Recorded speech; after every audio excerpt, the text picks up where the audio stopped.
నమస్తే, welcome to big TV. ఈరోజు నాతో పాటు స్టూడియోలో అందుబాటులో ఉన్నారు ప్రముఖ మోటివేషనల్ స్పీకర్ అలాగే ఫ్యామిలీ కౌన్సిలర్ రమారజని గారు. నమస్తే అండి. నమస్తే అమ్మా.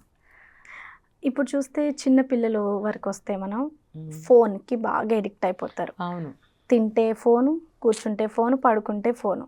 అంటే అదేంటి, పేరెంట్స్ ఇప్పుడున్న జనరేషన్ పేరెంట్స్ ఏంటంటే ఆఫీస్కి వెళ్ళి వచ్చేసరికి టైం లేక సరే తినిపించినప్పుడు ఒక ఫోన్ ఇచ్చేస్తే వాళ్ళే తింటారులే అని అనుకుంటారు. అసలు పిల్లలకి ఫోన్ అలవాటు చేయడం మంచిదా కాదా? నైస్గా అడుగుతున్నారు. అది ఎలా మంచిది అవుతుంది?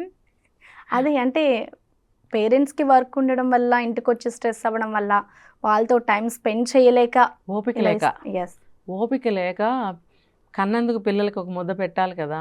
ఎలాగోలా వండుతారు పాపం ఓపిక తెచ్చుకుని, వాళ్ళకి పొట్టలోకి తోయాలి కాబట్టి అది ఇచ్చేస్తే సైలెంట్గా నోరు తెరుస్తుంది, నోట్లో పెట్టేస్తుంటారు. ఎంత తింటుందో వాళ్ళకి తెలియదు.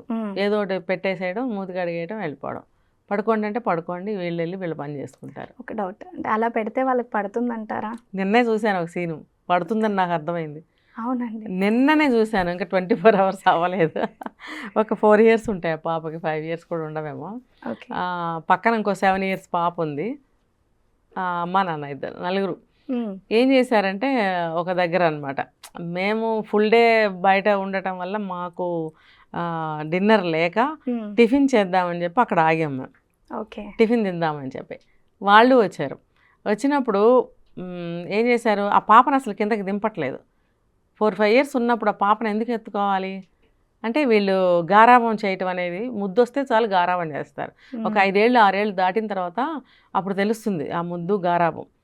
పెంకిగా తయారవుతారు, మొండిగా తయారవుతారు, వాళ్ళని కొట్టాలనిపిస్తుంది.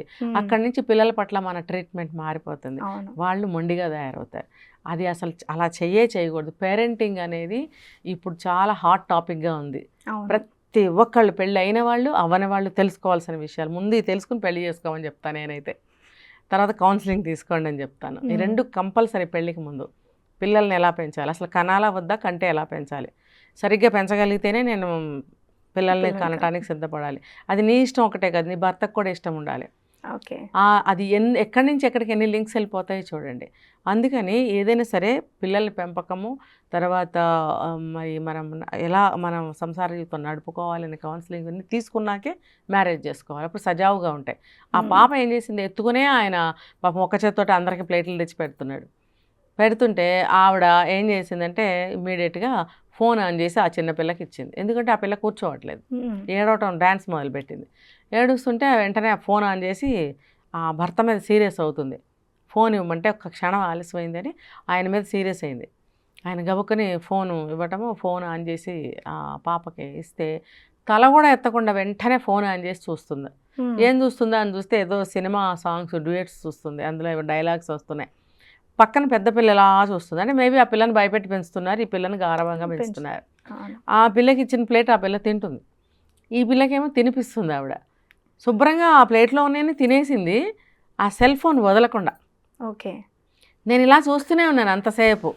కానీ నేను వెళ్ళి ఇన్వాల్వ్ అవ్వకూడదు కదా, ఎవరిష్టం వాళ్ళది. మనం ఎంతమంది దగ్గరికి వెళ్ళి చేయి పట్టి నడిపించలేం కదా.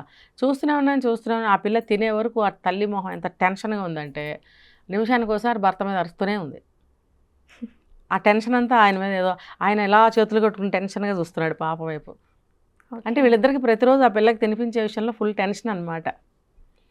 భగవాన్ అనుకున్నా నేను, ఆ సెల్ ఫోను ఇచ్చి ఎలాగోలా ఆ పొట్టలోకి ఇంత తోస్తున్నారని నాకు అర్థమైంది. పెద్ద పిల్ల బాగానే తింది. అంటే ఆ టైంలో రాత్రి 10 అవుతుంది, దగ్గర 9 దాటింది. ఆ టైంలో 4-5 ఏళ్ల వయసున్న పాపకి రోడ్డు మీద ఫుడ్ మీరు సెల్ ఫోన్ ఇచ్చి పెడుతున్నారు. ఏ స్థితిలో ఉన్నారో మరి వాళ్ళు అర్థం చేసుకోవాలి. మరి తింటున్నారా అని అడిగినందుకు ఇది సమాధానం. వాళ్ళు తింటున్నారు. ఏం తింటున్నా వాళ్ళకి తెలియదు, అది ఐటమ్ ఏంటో తెలియదు, ఏదో కడుపులో పడుతుంది అంతే. వాళ్ళకి నెయ్యేసి వేడన్నం పప్పు ముద్ద పెట్టినా అలాగే తింటారు, గడ్డి పెట్టినా అలాగే తింటారు. వాళ్ళకి ఏం తెలియదు. అది తప్పు చేస్తుంది ఎవరు? పేరెంట్సే కదా. అందుకని సెల్ ఫోను ఇవ్వదు. కావాలంటే ఇవ్వమంటే 2 పెట్టి తినిపించాలి, కానీ వాళ్ళకి సెల్ ఫోన్ ఇచ్చి తినిపించే పాప ఏడవకూడదా? అంటే అలా కొడితే కూడా మొండిగా అయిపోతారు. అంటే కొట్టడం కాదు, అదే మీరు చెప్పింది కూడా భయం చెప్పాలి అని అనుకుంటారు. అవును.